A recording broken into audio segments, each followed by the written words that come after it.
Welcome to episode 18 today.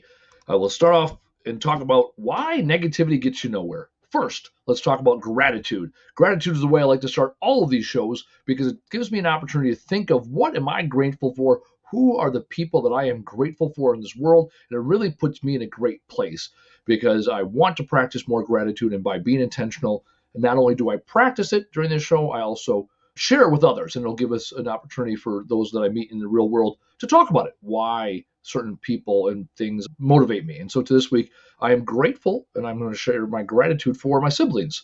For some of you that may know, the song that we open the show with, the Thinking Song, was written by my brother Tyler, and he's an artist, and he talks at the end there that all we can do is smile.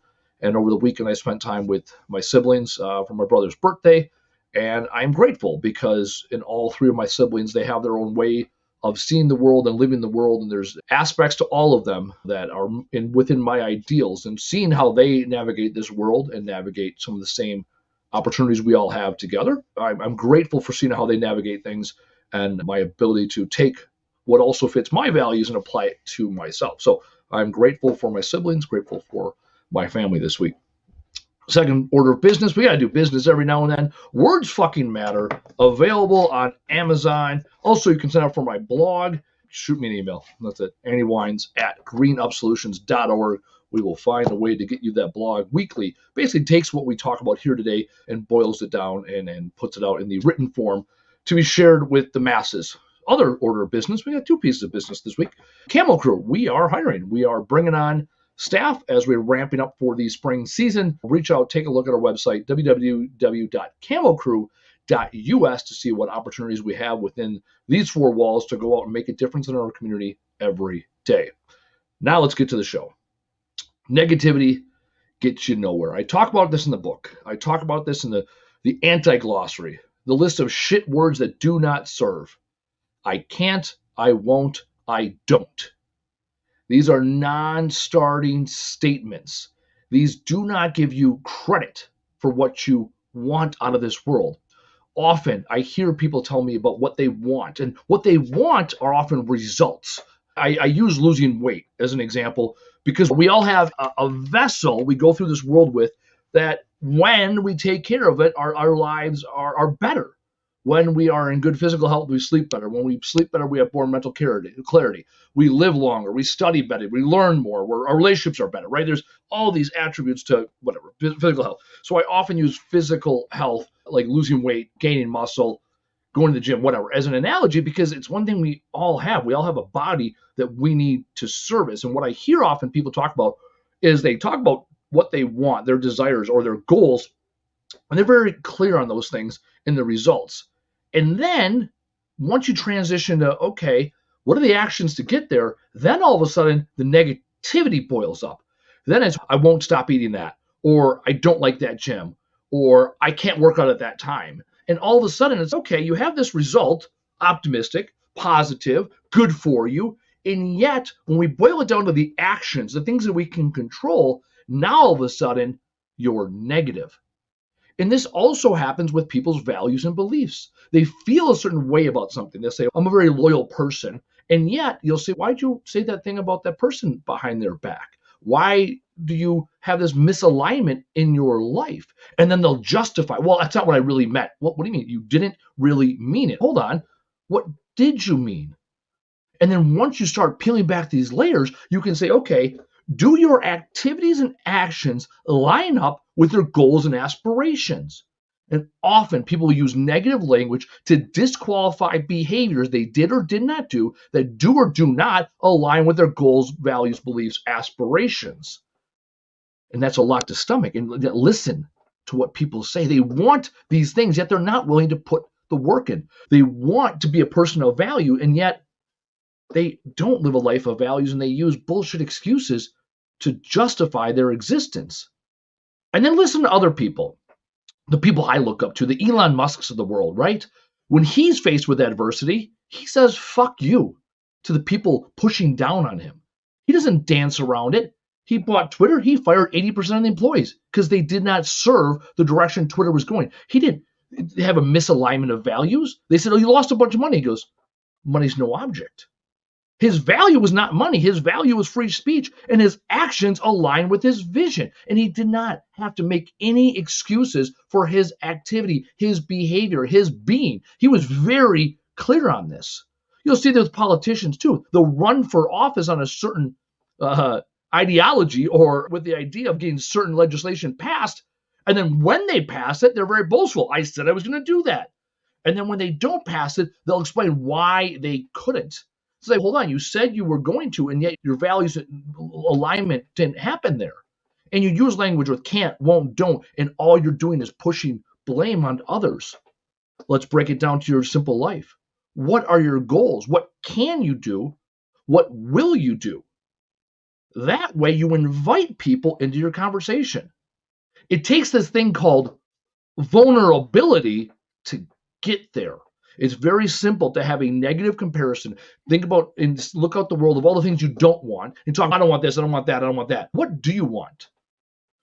And often people, that's where they get stumped. One of my favorite movies of all time, Good Will Hunting. Will Hunting, for anyone that's not seen it. I don't know anybody that hasn't seen it, but anyway, Will Hunting, whiz kid, played by Matt Damon, is sitting there and he can recite everything there is. And finally, Robin Williams' character, who was the psychologist who was working with him, finally said, what do you want out of this world? And he has no answer. And Robin Williams said something to the effect of, you have a bullshit answer for everybody, but when I ask you what do you want, you have no clue. Because he had a lack of vulnerability. It's the same people that say, hey, I want to lose weight. Goal. What are you going to do? I don't want to give up this food, and I can't go to the gym at this time, and I don't do push-ups. Okay, what can you do? And then they have to admit, I can only walk a quarter mile. Do that. I can only stand for 10 minutes at a time. Do that. I can't cut out all this fast food. Cool. What can you do? Can you eat one meal a week that is healthy? Do that.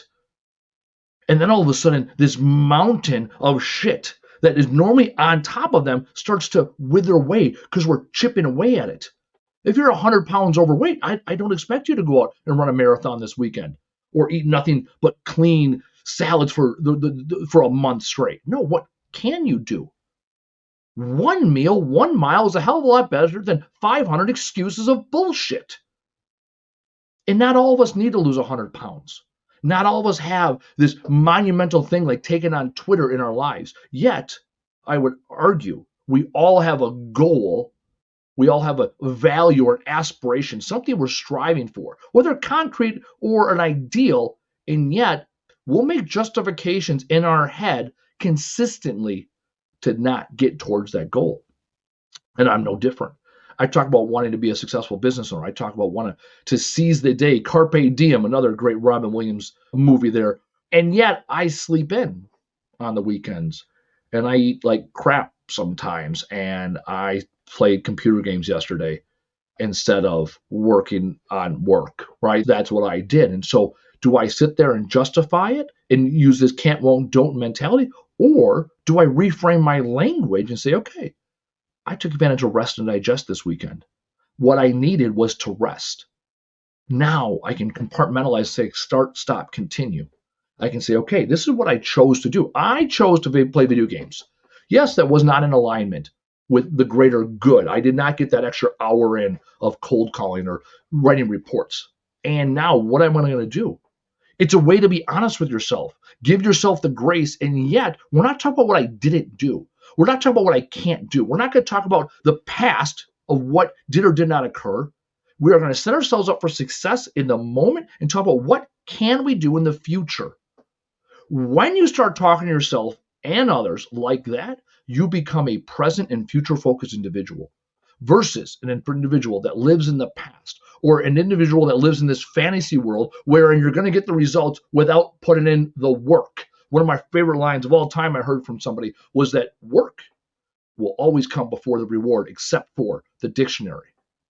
And when you put in the work in your language and in your actions, then and only then do you reap the rewards of life. My challenge to you is simple.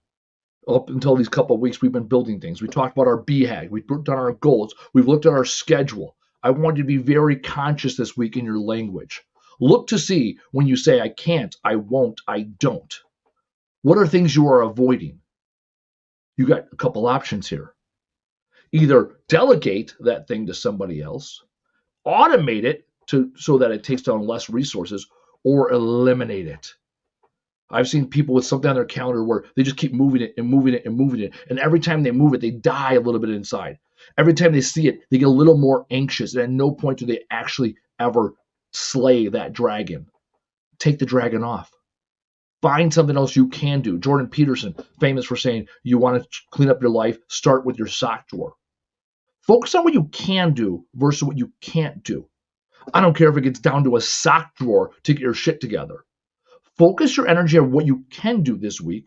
So next week, Monday, when we join, you have something to celebrate, because we're talking about what you will do, what you can do, all the positive momentum. It starts with your language. Tell yourself, tell your others what you can do, what you will do, and what you have done and will continue to do to live the life you want. It all goes in my 3 steps for success in life, which, as we know, do the fucking thing. Tell the fucking world. And each and every day, show the fuck up. We'll see you next week.